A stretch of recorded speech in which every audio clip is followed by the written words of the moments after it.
파산을 폐지해야 면책 절차를 갈 수 있습니다. 개인 파산에서. 파산 지경의 파산 상태 절차에 있는 중에는 면책 심리는 없습니다. 파산까지 다 끝내고 파산 절차를 폐지하고 갑니다. 뭐 538조는 동의에 의한 파산 폐지 신청이고요. 이건 별로 중요하지 않고요. 보통은 일반 경우 이번 제545조 비용 부족으로 인한 파산 폐지입니다. 비용 부족으로. 대부분 뭐 절차 비용을 충당하기 부족하면 후퇴할 필요가 없으니까 바로 폐지합니다. 지금 법원이 판단하는 거예요? 네, 그렇습니다. 법원이 판단합니다. 판단하거나 그 채권의 의무가 있는 그 회사나 뭐 개인이나 거기 개인이나 이런 사람들이 신청할 수 있는 거예요. 우리는 파산 신청서 자체에 예. 동시 폐지해달라고 적을 수 있어요. 그렇죠. 네, 동시에 폐지해달라. 또 파산 전환할 게 없습니다. 그 돈도 없다. 네, 그러면 봐서 특별히 볼 때 문제 없으면 그냥 동시 폐지합니다. 네, 여기서는 이제 이 파산 폐지는 동시 폐지를 얘기하는 건 아니고요. 절차 가다가 부족한 게 확인되면 그냥 그 자리에서 폐지해버린다는 뜻이에요. 더 갈 이유가 없다는 뜻이죠. 또는 이제 채권자들 동의를 얻어도 동시 폐지할 수 있어요. 파산 절차. 이제 여기서 끝냅시다. 이렇게 할 수 있다는 뜻이에요. 제 7장 간이파산입니다.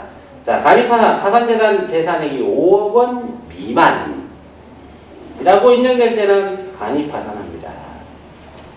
절차 하다 보니까 5억 원 미만이에요. 또 간이파산 선고를 하기도 합니다. 간이파산은 뭐가 다를까요?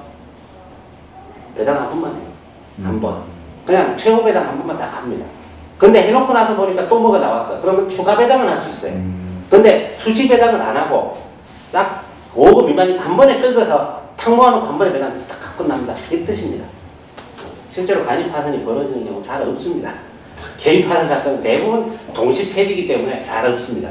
동시 폐지 아닌 경우 중에 재산액이 얼마 안 될 때 벌어집니다. 자, 이제 8장, 여기 오타가 하나 있죠? 8징 하고 있네. 제 8장, 면책 및 복권, 면책입니다. 1번 제556조 면책 신청. 자, 면책 신청은 일반적으로 제일 먼저 알아두셔야 되는 게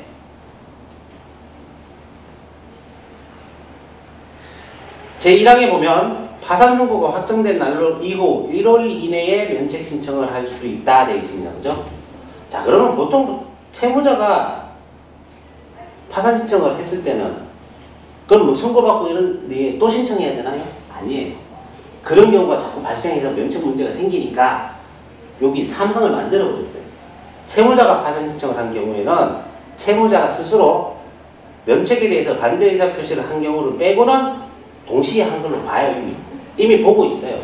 그래서 자동으로 진행합니다. 단 채권자의 신청에 의한 경우 또는 회생 절차 후에 파산 선고가 난 경우에는 파산 선고 후에 해야 됩니다. 파산 선고가 아니라 확정된 날 이후 1월 이내에, 네, 그렇죠. 파산 선고 확정된 날 이후 1월 이내에 해야 되고요. 그다음에 뭐 채권자 뭐 이건 별로 상관없고요. 바로 넘어갑니다. 제557조 강제집행의 정지.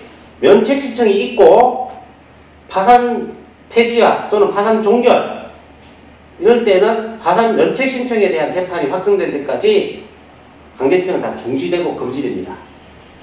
네. 그리고 면책 결정이 확정이 되면 다 효력이 사라집니다. 자, 그 다음에 또 중요합니다. 3번 559조 면책 신청의 기각 사유입니다. 채무자가 신청권자의 자격을 갖추지 아니한 때, 뭐 당연하겠죠. 그 다음에 채무자에 대한 파산 절차의 신청이 기각될 때 당연히 면책 심리할 필요가 없겠죠. 채무자가 절차의 비용을 내납하지 아니한 때 돈 안 내는 법원은 안 합니다. 그 밖에 신청이 성실하지 아니한 때, 그죠? 자, 1항의 규정에 기각된 채무자는 동일한 파산에 관하여 다시 면책 신청을 할 수는 없습니다. 다만 물론 사망해서 즉시 항고를 할 수는 있습니다. 그와 별도로 또 4번 562조에 가면 이의 제기할 수도 있습니다. 제564조 면책 허가. 이것도 중요하죠. 다음 각호에 해당하는 이가 아니면 허가해야 됩니다. 그 내용으로 채무자가 650, 651, 653, 656, 658조 뭔지는 다음 벌칙 다음 시간에 하겠습니다. 벌칙에 해당할 때. 그 다음에 2번이 파산 원인이 이미 있었는데 신용거래로 재산을 취득하는 거 감추고 최근 재산, 최근 채무가 많을 때를 뜻합니다. 그 다음에 허위의 진술 등 한 거 3호고요. 4호는 면책허가 결정일로부터 7년이 안 되거나 개인의 생으로 변제 후 면책 확정되고 5년이 안 된 경우를 말합니다. 즉 파산선고 면책으로는 7년, 개인의 생에 의한 변제 완료 후 면책은 5년이 지나야만 다시 면책받을 수 있다는 뜻입니다.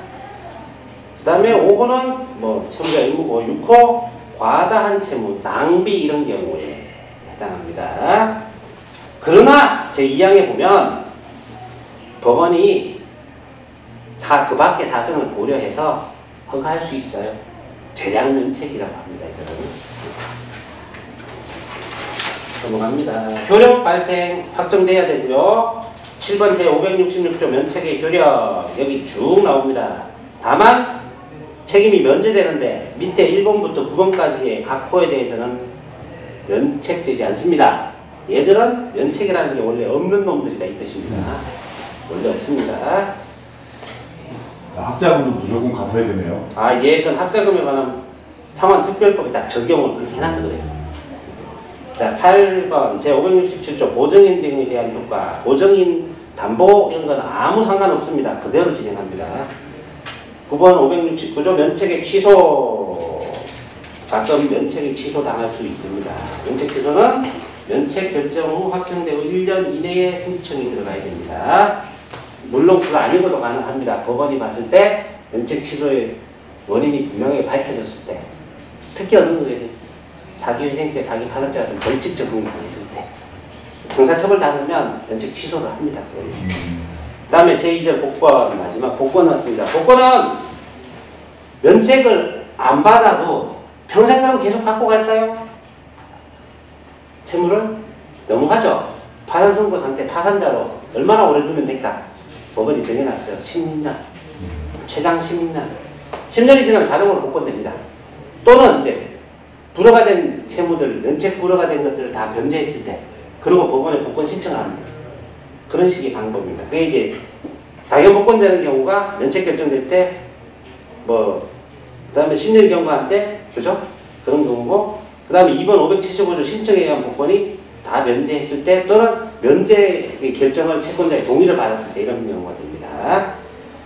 자, 효력 발생은 확정된 때부터 생깁니다. 면책과 똑같습니다. 네, 여기까지 길게 했습니다. 그죠?